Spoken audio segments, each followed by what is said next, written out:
Kaidah yang kedua, segala yang datang dari Allah itu tidak mungkin buruk. Tidak mungkin.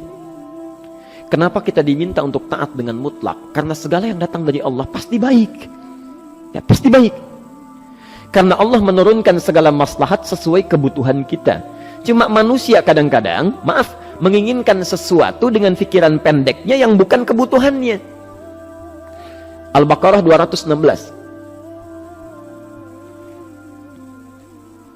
Agak pelan-pelan kita ya.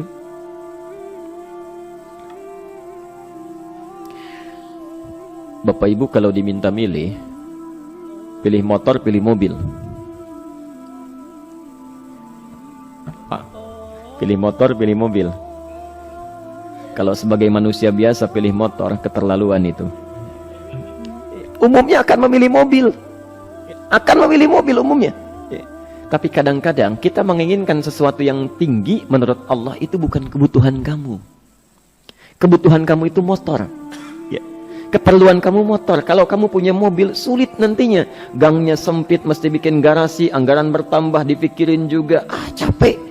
Sudah, motor saja, terbebas dari banyak kemacetan. Mampu diurai, tidak banyak difikirkan. Pelan-pelan. Turun ayat, kutiba alaikumul qitalu wa huwa kurhul lakum. Ya. Diwajibkan atas kalian berperang. Dulu orang diminta jihad gelisah, ya. Gelisah. Nah, kalau ada perintah Allah yang melahirkan kegelisahan, ini maknanya. Maknanya, ya. Tidak harus dalam konteks jihad yang fisik, ya. Jihad, melawan hawa nafsu kita. Jihad melawan pikiran kita. Jihad melawan prasangka buruk kita. Kadang-kadang ada keinginan kita yang kita inginkan menurut Allah itu belum baik untuk kita. Nah, sifat manusia ketika diberikan oleh Allah keputusan yang terbaik, kadang-kadang ada sifat dalam hatinya gejolak, belum bisa menerima. Ya. Ada gejolak di hatinya. Dalam keadaan demikian kata Quran, kutiba alaikumul qital. Kalau Anda merasakan sesuatu sedang ada gejolak di jiwa, sulit menerima ketetapan Allah, maka perangi perasaan-perasaan buruk itu. Wa huwa kurhul lakum, walaupun itu sulit. Walaupun itu sulit. Jangan berprasangka buruk dulu pada Allah. Ayat yang indahnya, perhatikan kalimatnya.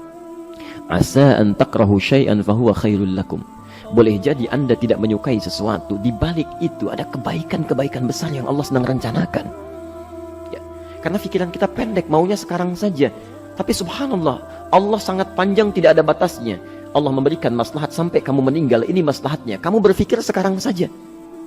Wa asa an tuhibbu syai'an wa huwa syarrul lakum.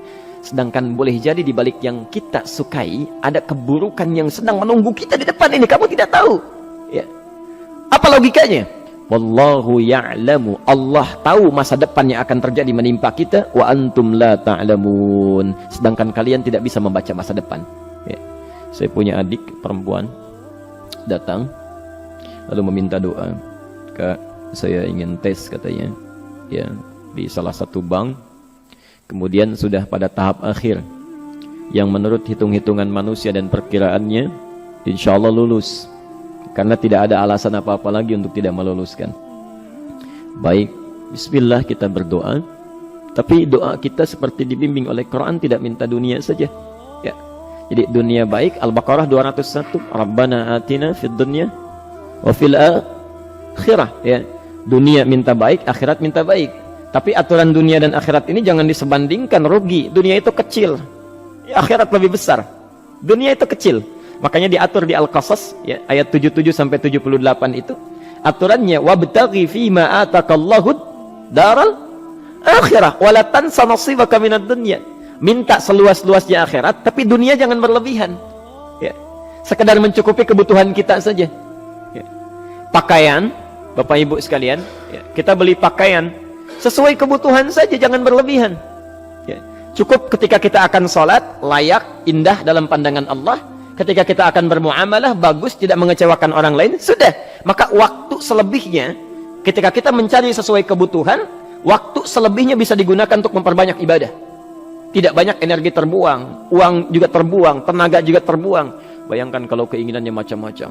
Wah, ingin baju terbaru, ingin tasnya Hermes, mereknya dari Paris, sekarang juga mesti dibeli. Wah, uangnya sudah 400 juta keluar, tenaga mesti keluar, beli tiketnya macam-macam dan sebagainya. Habis waktu untuk mengejar dunia, ibadah tertinggalkan. Tapi rumusnya dunia itu secukupnya saja. Nah, yang paling menarik, kita doakan supaya Allah memberikan kebaikan dunia dan akhiratnya yang paling utama. Maka datanglah dengan lesu mengatakan, saya tidak lulus katanya. Kenapa? Saya bilang, saya tidak tahu, saya sudah berusaha. Tapi konon kabarnya, saingan saya adalah anak salah satu pejabat. Masya Allah. Saya bilang, kamu jangan bersedih. Kamu menginginkan sesuatu dengan pikiran pendek, Allah pasti memberikan yang terbaik yang tidak terlukiskan nanti. Subhanallah, pekan beberapa hari setelah itu, muncul berita, ternyata dia diterima di bank syariah. Dia menginginkan sesuatu yang diinginkan, Allah menginginkan lebih dari apa yang dia harapkan.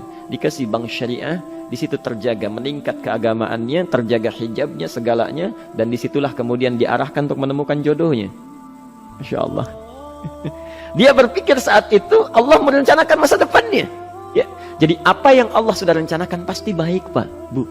Jadi tadi dari salat subuh yang pertama kali ingin disampaikan adalah, coba dilihat sampai subuh ini, adakah aturan Allah dan Rasulnya yang sampai subuh ini pernah kita langgar, pernah kita ragukan. Barangkali itu yang membuat kehidupan kita sulit. Ya. Allah, Rasul membuat aturan. Dan ada 4 tipikal orang, ya. 4 tipikal orang bila dihubungkan dengan aturan yang Allah dan Rasul sudah buat itu. 1, ada yang ikut aturan. Maka orang seperti ini kata Quran, yuridullahu bikumul yusra wala yuridu bikumul usra. Al-Baqarah 185. Allah menginginkan kemudahan, tidak menghendaki kesulitan dalam hidupmu. Ya. Maka dibuat aturan, yang ikut aturan Allah pasti mudah hidupnya. Ya, pasti mudah hidupnya. Ya. Rizkinya mudah, hidupnya mudah, nyaman, enak. Ya. 1, ada yang ikut aturan. Yang kedua, ada yang keluar aturan. Ya. Ini pasti repot. Pasti repot. Di awal-awal seperti menyenangkan, ujung-ujungnya repot. Allah bilang, jujur, jangan berdusta. Kalau dusta celaka. Wailul lil mukadzibin. Celaka bagi para pendusta. Dia keluar aturan, dia berdusta. Awal-awal memang nikmat. Besok. Ya. Pak, ini amplop siapa ya? Ya. Maaf Pak, ini amplop. Memang ini khusus Pak, anggaran tertentu tidak ada kaitan dengan proyek ini. Padahal ada kaitan dengan proyek, dia sisihkan untuk kepentingan pribadinya. Bohong. Saat itu merasakan enak dapat tambahan, besok-besok dikejar-kejar sama aparat kepolisian. Ya. Celaka. Wail, itu sudah keluar aturan pasti celaka. Ya. Subhanallah. Jadi ada orang kedua keluar aturan. Yang ketiga bikin aturan sendiri. Dikasih aturan, dia bikin aturan sendiri. Subhanallah. Kalau sakit, dibuat ketentuan. Sakit pertama, kalau biasa-biasa saja, ya subhanallah, ikhtiarnya pergi ke dokter. Seorang sahabat datang kepada Rasulullah, ya Rasulullah, saya sakit, tolong doakan saya. Kata Nabi, idhab ila tabib, pergi ke dokter. Ini orang pintar sekali. Kata orang ini, ya Rasulullah, Anda kan Nabi Rasul, angkat tangan Anda, Allah kan maha menyembuhkan, nanti Allah sembuhkan saya. Cerdas ya? Tapi subhanallah, Nabi harus lebih cerdas, dapat bimbingan dari wahyu. Pergilah ke dokter karena kesembuhan yang telah Allah tetapkan dititipkan di tangan para dokter. Masya Allah, pergi ke dokter. Ya. Itu rumus pertama. Nanti kalau dokter sudah pada hand up, ya, angkat tangan tidak mampu menyembuhkan, itu tandanya Allah ingin langsung menyembuhkan tanpa turut campur makhluk yang ada. Maka kaidahnya akan berubah nanti, ya, dari kaidah biasa kepada kaidah Al-Anbiya ayat 83 sampai 84. Itu aturan yang menyembuhkan langsung dari Allah Subhanahu wa taala. Tapi kalau Anda sakit, perginya ke dokter. Ya. Cuma ada manusia bikin aturan sendiri. Sakit, pergi ke dukun. Ya. Dukun nggak bisa, pergi ke paranormal. Dirinya pun sudah nggak normal. Makanya disebut paranormal karena nggak normal. Ya. Tapi didatangi juga gitu, bikin aturan sendiri. Karena itu jadi lebih sulit hidupnya. Ya. Doa minta pada Allah kan sederhana. Ya. Doa nggak bayar, nggak ada macam-macam, masya Allah, gampang sebetulnya. Ada kekeringan sekarang kan, banyak kekeringan ya, banyak kekeringan. Dikasih rumus, subhanallah, dikasih rumus yang tidak perlu pakai biaya, meluangkan waktu, itu pun berpahala juga. Dunianya dapat, akhiratnya melimpah. Ya. Dikasihlah salat istisqa, masya Allah, tinggal minta, memohon kepada Allah. Salat, mengangkat tangan, mohon pada Allah, subhanallah. Manusia tidak bikin aturan sendiri. Digarami saja. Orang garamin sayur, dia garamin awan. Cari biaya miliaran, terbang pakai pesawat. Kalau Allah tidak berkehendak, ya sudah. Ya. Ayo silahkan, berapa biaya yang mau kamu kumpulkan? Tenaga yang kamu kumpulkan silahkan aja. Ya, yang ini hujan, bikin kering lagi di sana. Sana hujan, bikin kering lagi di sana. Mau sampai kapan? Ya, dikasih yang gratis tinggal muncul. Cuma manusia bikin aturan sendiri, ya susah hidupnya. Itu yang ketiga. Yang keempat, ada orang nggak mau diatur. Allah bikin aturan, dia nggak mau diatur. Ya, Masya Allah. Ini yang luar biasa. Inilah yang fasik. Fasik itu keluar dari aturan, menyimpang, tidak mau diatur dia. Ya, tidak mau diatur. Karena itu Bapak Ibu sekalian, dari ayat yang pertama ini, ya, mari kita evaluasi sampai dengan hari ini subuh. Dari ayatnya memang sederhana, singkat, padat, cuma satu ayat. Tapi meminta kita untuk melihat, sudahkah sampai hari ini taat pada Allah dan Rasulnya? Yang kedua, ketaatan kita apakah selalu ragu atau sudah melahirkan keyakinan yang paripurna? Ya. Yang ketiga, pelajari aturan-aturan Allah terkait kehidupan kita. Aturan salat, aturan muamalah, ya, aturan beraktivitas, aturan berumah tangga. Pelajari itu supaya mendapatkan kemudahan. Biasanya kesulitan didapatkan karena kita belum mengenal aturan Allah dan Rasul.